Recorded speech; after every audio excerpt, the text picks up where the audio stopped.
Morning now dawned and Shahrazaad broke off from what she had been allowed to say.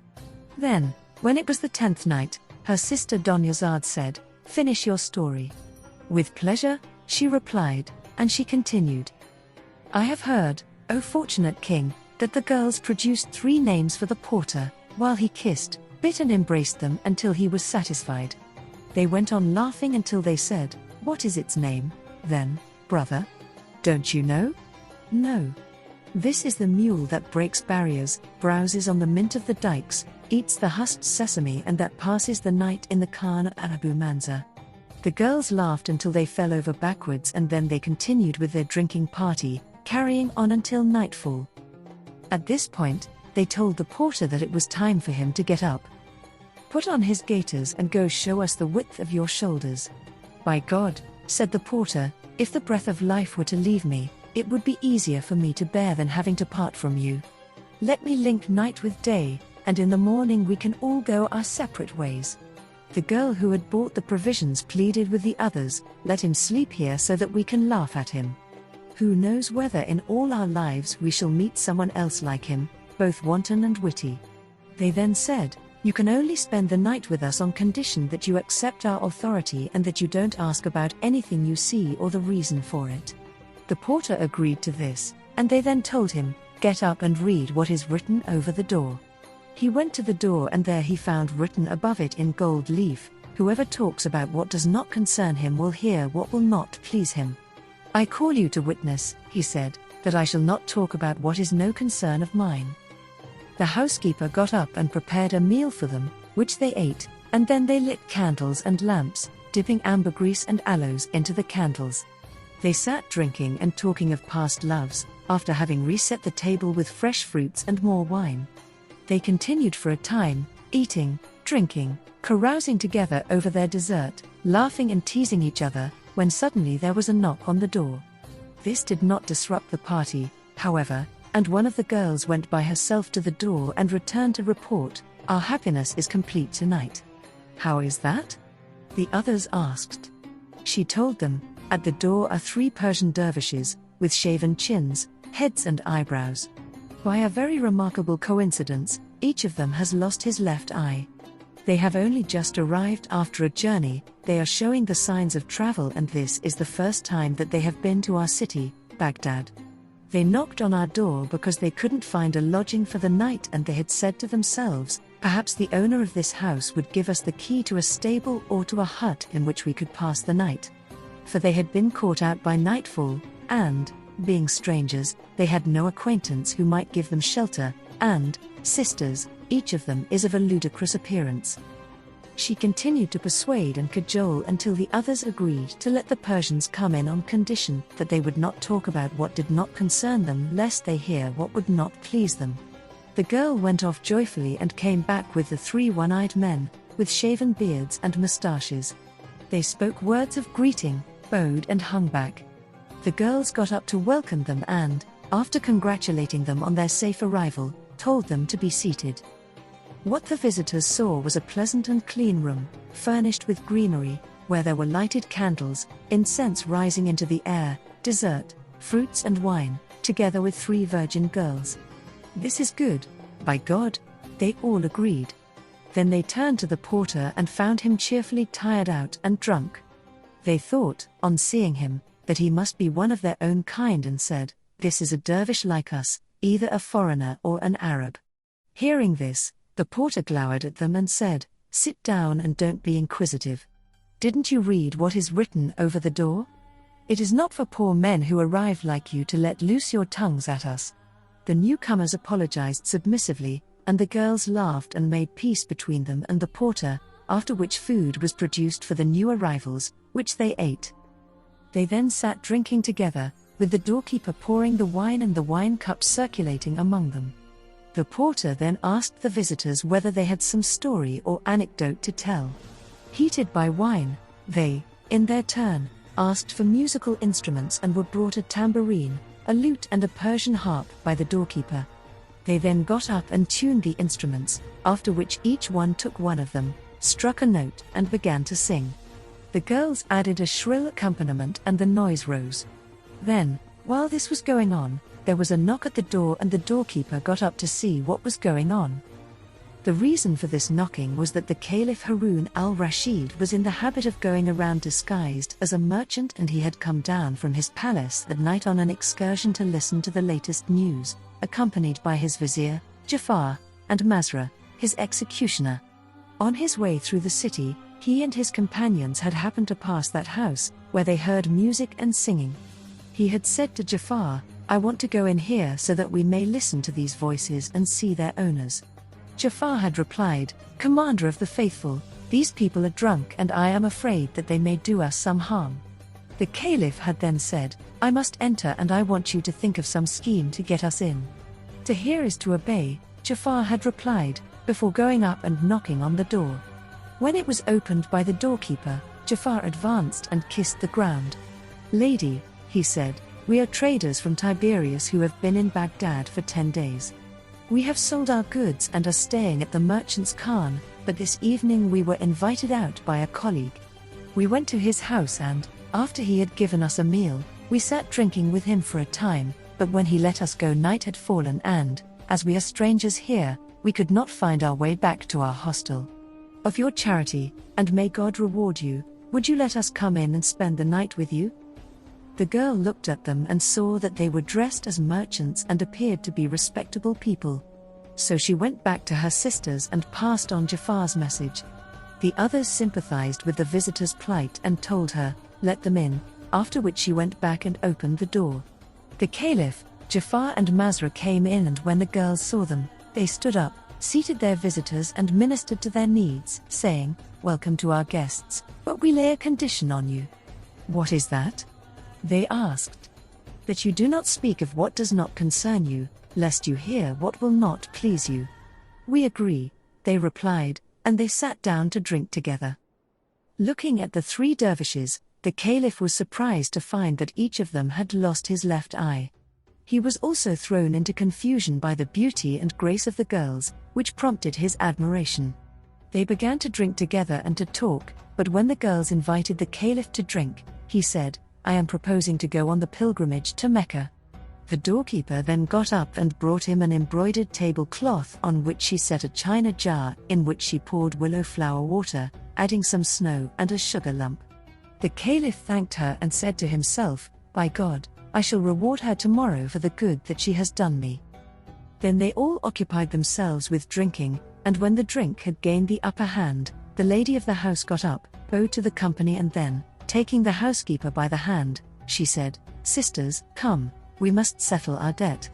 "Yes," agreed the other 2 girls, and at that, the doorkeeper got up in front of them and first cleared the table, removed the debris, replaced the perfumes and cleared a space in the middle of the room. The dervishes were made to sit on a bench on one side of the room and the Caliph, Jafar and Masra on a bench on the other side. Then the lady of the house called to the porter, "Your friendship does not amount to much. You are not a stranger, but one of the household." The porter got up, tightened his belt and asked, "What do you want?" "Stay where you are," she said. Then the housekeeper stood up and set a chair in the middle of the room, opened a cupboard and said to the porter, "Come and help me." In the cupboard he saw 2 black bitches, with chains around their necks. "Take them," said the girl, and he took them and brought them to the center of the room. Then the lady of the house got up, rolled back her sleeves and took up a whip. "Bring one of them," she told the porter, and he did this, pulling the bitch by its chain, as it whimpered and shook its head at the girl. It howled as she struck it on the head, and she continued to beat it until her arms were tired. She then threw away the whip, pressed the bitch to her breast and wiped away its tears with her hand, kissing its head. Then she said to the porter, "Take this one away and bring the other." This he did, and she treated the second bitch in the same way as the first. The Caliph was concerned and troubled by this. Unable to contain his curiosity about the story of the 2 bitches, he winked at Jafar, but the latter turned to him and gestured to him to remain silent. Then the lady of the house turned to the doorkeeper and said, "Get up and do your duty." "Yes," she replied, and, getting up, she went to the couch, which was made of juniper wood with panels of gold and silver. Then the lady of the house said to the other 2 girls, "Bring out what you have." The doorkeeper sat on a chair by her side, while the housekeeper went into a closet and came out with a satin bag with green fringes and 2 golden discs. She stood in front of the lady of the house, unfastened the bag and took from it a lute whose strings she tuned and whose pegs she tightened, until it was all in order. Then she recited, "You are the object of my whole desire. Union with you, beloved, is unending bliss. While absence from you is like fire. You madden me, and throughout time. In you is centered the infatuation of my love. It brings me no disgrace that I love you. The veils that cover me are torn away by love. And love continues shamefully to rend all veils. I clothe myself in sickness, my excuse is clear. For through my love, you lead my heart astray. Flowing tears serve to bring my secret out and make it plain. The tearful flood reveals it, and they try to cure the violence of this sickness, but it is you who offer me both the disease and its cure. For those whose cure you are, the pains last long. I pine away through the light shed by your eyes. And it is my own love whose sword kills me. A sword that has destroyed many good men. Love has no end for me, nor can I turn to consolation. Love is my medicine and my code of law. Secretly and openly it serves to adorn me. You bring good fortune to the eye that looks its fill on you, or manages a glance. Yes, and its choice of love distracts my heart." When the lady of the house heard these lines, she cried, "Oh! Oh! Oh!" tore her clothes and fell to the ground in a faint. The caliph was astonished to see weals caused by the blows of a whip on her body, but then the doorkeeper got up, sprinkled water over her and clothed her in a splendid dress that she had fetched for her sister. When they saw that, all the men present were disturbed, as they had no idea what lay behind it. The caliph said to Jafar, "Don't you see this girl and the marks of a beating that she shows? I can't keep quiet without knowing the truth of the matter and without finding out about this girl and the 2 black bitches." Jafar replied, "Master, they made it a condition that we should not talk about what did not concern us, lest we hear what we do not like." At this point, the doorkeeper said, "Sister, keep your promise and come to me." "Willingly," said the housekeeper, and she took the lute, cradled it to her breasts, touched it with her fingers and recited, "If I complain of the beloved's absence, what am I to say? Where can I go to reach what I desire? I might send messengers to explain my love. But this complaint no messenger can carry. I may endure, but after he has lost his love, the lover's life is short. Nothing remains but sorrow and then grief. With tears that flood the cheeks. You may be absent from my sight, but you have still a settled habitation in my heart. I wonder, do you know our covenant? Like flowing water, it does not stay long. Have you forgotten that you loved a slave? Who finds his cure in tears and wasted flesh? Ah, if this love unites us once again. I have a long complaint to make to you." When the doorkeeper heard this second poem, she cried out and said, "That is good, by God." Then she put her hand to her clothes and tore them, as the first girl had done, and fell to the ground in a faint. The housekeeper got up and, after sprinkling her with water, clothed her in a new dress. The doorkeeper then rose and took her seat before saying, "Give me more and pay off the debt you owe me." So the housekeeper brought her lute and recited, "How long will you so roughly turn from me? Have I not poured out tears enough? How long do you plan to abandon me? If this is thanks to those who envy me, their envy has been cured. Were treacherous time to treat a lover fairly, he would not pass the night wakeful and wasted by your love. Treat me with gentleness, your harshness injures me. My sovereign, is it not time for mercy to be shown? To whom shall I tell of my love, you who kill me? How disappointed are the hopes of the one who complains, when faithfulness is in such short supply. My passion for you and my tears increase, while the successive days you shun me are drawn out. Muslims, revenge the lovesick, sleepless man, the pasture of whose patience has scant grass. Does love's code permit you, you who are my desire, to keep me at a distance while another one is honored by your union? What delight or ease can the lover find through nearness to his love? Who tries to see that he is weighted down by care? When the doorkeeper heard this poem, she put her hand on her dress and ripped it down to the bottom. She then fell fainting to the ground, showing marks of a beating. The dervishes said, "It would have been better to have slept on a dunghill rather than to have come into this house, where our stay has been clouded by something that cuts at the heart." "Why is that?" asked the caliph, turning to them. "This affair has distressed us," they replied. "Do you not belong to this household?" he asked. "No," they replied. "We have never seen the place before." The caliph was surprised and said, gesturing at the porter, "This man with you may know about them." When they asked him, however, he said, "By Almighty God, love makes us all equal.